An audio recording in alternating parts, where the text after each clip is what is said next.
Understanding XER file secrets and tips. Example of what you will learn in this video. Indicates the source of funds for the project, such as internal budgets, loans, or external grants. Go to Word document, create new file and paste it there. Name the file XER01. %T task. In different color, default red. This is the new data added for the new activities A1 and B1. Notice how many lines for just 2 activities. Now imagine 1000 activities in the file. Tip. Task data end with %E.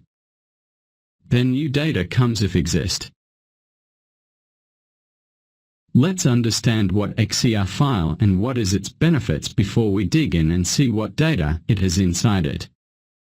XER file is the main Primavera P6 file format for importing and exporting data between